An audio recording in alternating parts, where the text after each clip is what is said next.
ईश्वर हेमंत सोरेन को लंबी आयु दे, देश को उनकी जरूरत है, रांची में बोले हिमंता। नमस्कार, मैं नेहा, आप देख रहे हैं नया भारत टीवी। झारखंड भाजपा के चुनाव सह प्रभारी हिमंता बिश्वा शर्मा ने सोमवार को कहा कि ईश्वर हेमंत सोरेन को लंबी आयु दे, देश को उनकी जरूरत है। उन्होंने ये बात राजधानी रांची के बिरसा मुंडा एयरपोर्ट पर पत्रकारों के सवालों का जवाब देते हुए कही। उत्पाद सिपाही बहाली की दौड़ में जान गंवाने वाले 2 युवकों के परिजनों से मिलने के लिए हिमंता बिश्वा शर्मा झारखंड पहुंचे। एयरपोर्ट पर पत्रकारों ने उनसे पूछा कि झारखंड के मुख्यमंत्री हेमंत सोरेन कहते हैं कि विपक्ष उनको फांसी पर चढ़ाना चाहते हैं। इस पर हिमंता बिश्वा शर्मा की यह प्रतिक्रिया आई। असम के मुख्यमंत्री हिमंता बिश्वा शर्मा ने कहा कि ईश्वर हेमंत सोरेन को लंबी आयु दे, देश को उनकी जरूरत है। यही चाहते हैं कि वह बांग्लादेशी घुसपैठियों को बाहर कीजिए। हमारी अपेक्षा है कि सिपाही बनने का सपना देख रहे जिन लोगों की मौत हुई है उनको 50 लाख रुपए मुआवजा दीजिए, परिवार के एक सदस्य को नौकरी दीजिए। इसमें फांसी की बात कहां से आ गई? हिमंता बिश्वा शर्मा ने रांची के बिरसा मुंडा एयरपोर्ट पर कहा कि अभी झारखंड के 2 युवाओं के घर जा रहा हूँ। अगर हम किसी गरीब को नौकरी देने की मांग करते हैं, उसके परिवार को 50 लाख रुपए मुआवजा देने की मांग करते हैं, तो वो इसके जवाब में फांसी की बात करते हैं। आज हेमंत सोरेन कह रहे हैं कि युवा स्टेरॉइड ले रहे हैं, कोविड की वजह से मर रहे हैं। असम के सीएम ने कहा कि हेमंत सोरेन ने खुद कहा था कि वैक्सीन सुरक्षित है। उन्होंने भी वैक्सीन लिया था, आज भी वह सुरक्षित है। उन्होंने कहा कि सिपाही बहाली की दौड़ में युवाओं की मौत की जांच होनी चाहिए। जांच से पहले मानवता के आधार पर उनको मुआवजा और परिवार के एक सदस्य को नौकरी मिलनी चाहिए।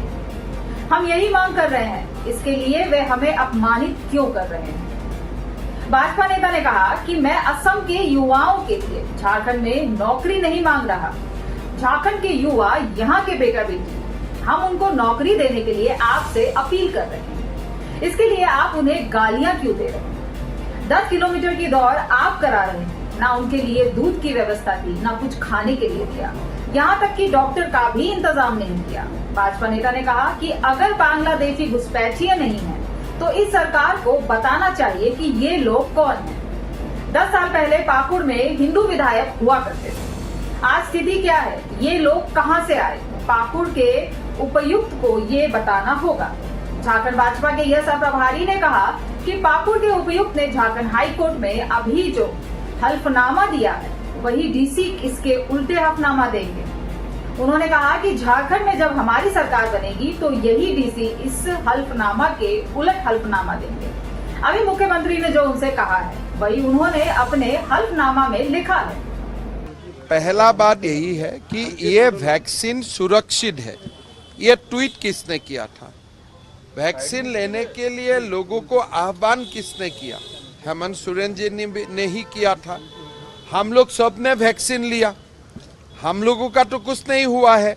अभी मुझको ये पूछना है हेमंत सोरेन जी को, क्या आप झारखंड का युवाओं को कोई अलग वैक्सीन दिया था क्या, जो हमें पता नहीं है?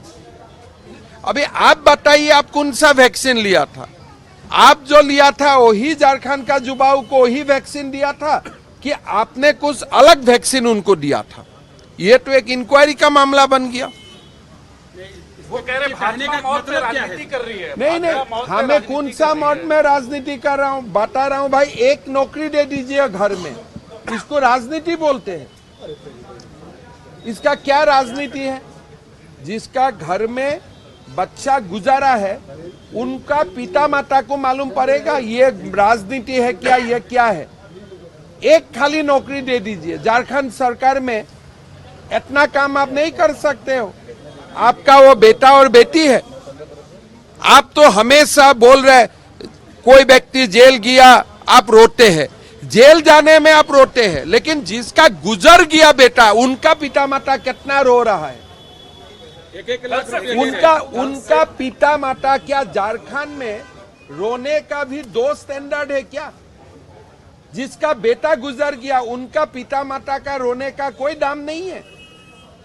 सरकार को कहा है के बाद फिर से दौड़ शुरू करवा रही है कल से। 1-1 लाख रुपया से क्या काम होगा? हम तो झारखंड में विरोध में हैं, हम कुछ देने का कोशिश कर रहा हूं। आपका पास अधिकार है, एक नौकरी दे दीजिए घर में, बस आपका जय जयकार होगा।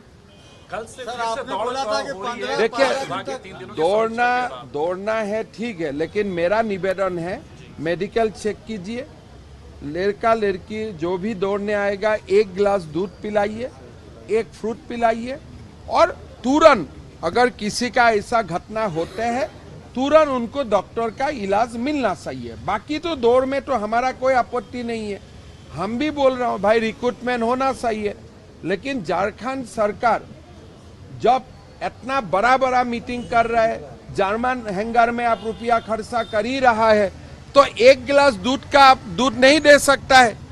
1 गिलास दूध पिलाइए, 1 फ्रूट्स दीजिए, डॉक्टर का टीम मौजूद रखिए वहां पे, किसी का अगर समस्या है तो ट्रीटमेंट करवाइए। हम क्या गलत बोल रहा हूं, आप बताइए। अनुकूल है सर, मौसम अनुकूल। देखिए मैं तो यही बताया था कि भाई 10-15 सितंबर का बात कीजिए, लगभग आते आते 11 हो जाएगा। लोगों को लोगों को नौकरी भी चाहिए। हम लोग ये नहीं बोलूंगा कि आप लोग इंटरव्यू मत कीजिए, जरूर करना चाहिए, लेकिन ये जो हमारा डिमांड है मेडिकल जांच कीजिए। अगर कोई जो भी है किसी का बीपी कम है तो आज रुका दीजिए, परसों दौड़ने दीजिए, आप बीपी चेक कीजिए, पल्स चेक कीजिए, फिर आप दौड़ाइए ना। तो हमने तो एकदम लॉजिकल बात बोल रहा हूं, उसमें राजनीति कहाँ है। हिमंता जी, मृतक के परिवार के पास आप जा रहे हैं, क्या सहायता राशि भी देंगे? देखिए हमारा पार्टी तो आज विपक्ष में है, 1-1 लाख रुपया हमारा पार्टी देगा, और आगे सरकार आएगा तो हम ये परिवार को हम पूरा न्याय दिलाने का काम करूंगा। हेमंता जी बार बार हेमंत सोरेन यह कह रहे हैं कि मेरे पीछे 7 सीएम लगे हुए हैं, यानी आप देखिए आप बड़ा व्यक्ति है, इसीलिए आपका पीछे बड़ा छोटे छोटे सीएम लगा हुआ है, उससे तो आपका गरिमा बढ़ा है। आपका आपत्ति क्या है? हमारा जैसा कार्यकर्ता आपको हटाने के लिए लगा है, इससे तो आपका गरिमा बढ़ा है। किसका जान पे खतरा? बाप रे, पूरा झारखंड सरकार का उन्होंने इतना सिस्टम खत्म कर दिया कि एक सीएम का भी जान का हिफाजत नहीं हो सकता है। अगर उनका जान का हिफाजत झारखंड पुलिस नहीं कर सकता है, आपका जान का हिफाजत कैसे करेगा? इसीलिए मैं बोलता हूं डीजीपी को हटाओ। अभी तो झारखंड का सीएम ही खुद बोल रहा है कि डीजीपी मेरा हिफाजत नहीं कर सकते हैं। 17 बुलेट गाड़ी अरे भाई हमें गिरफ्तार कर लो, आपका कोई जान का खतरा है, डीजीपी साहब को बोलिए ना हमें अरेस्ट कर ले। ये क्या बात बोल रहे हैं? 17 बुलेट को गाड़ी राज्य सरकार ने मंगवाई है अपने काफिला के लिए, 17 बुलेट प्रूफ फॉर्च्यूनर। देखिए जो इस सब में मैं कमेंट नहीं दूंगा, बिकॉज मैं एक अलग प्रदेश का व्यक्ति हूं, तो मैं झारखंड का कैसे चलता है, कितना कैसे सुरक्षा दिया जाता है, उसमें मुझको कमेंट देना ठीक नहीं है। मेरा खाली एक ही निवेदन है, जो भी सिपाही होने का कारण आया, मर्द हुआ, उनका फैमिली में एक नौकरी दीजिए। बोल रहे कि घुसपैठ आसाम के रास्ते आ रहा है। वो तो जरूर आ रहे, हम कहाँ ना बोल रहा हूँ। केंद्र सरकार भी हम तो यही बोल रहा हूँ कि बंगाल, असम, त्रिपुरा, यही से घुसपैठी आ रहा है। कांग्रेस ने द्वार खोल दिया था, अभी तो आप मेरा ट्वीट देखिए, हम हमेशा पकड़ रहा हूँ, हर दिन 5-10 पकड़ रहा हूँ। जब से बीजेपी आया हमने रुकवाने का कोशिश किया, कांग्रेस ने खोल दिया दरवाजा। इसीलिए ये तो बात सत्य है कि झारखंड में डायरेक्ट तो कहीं से नहीं आया, या तो मुर्शिदाबाद से आए हैं, या तो असम से आए हैं, यहाँ या तो त्रिपुरा से आए हैं। कम से कम हेमंत सोरेन जी ने अगर मान लिया है कि झारखंड में घुसपैठिया आए हैं, ये बहुत बड़ा बात है। अगर उन्होंने मान लिया है तो अरे भाई जेल तो आपका ही है, आप ही हो मालिक, आपको कौन जेल भेजेगा। इस वीडियो में इतना ही। वीडियो अच्छी लगे तो शेयर कर दीजिए, हमारे चैनल नया भारत टीवी को सब्सक्राइब कर दीजिए, और यदि कोई सुझाव देना चाहते हैं तो कमेंट बॉक्स में आपका स्वागत है। नमस्कार।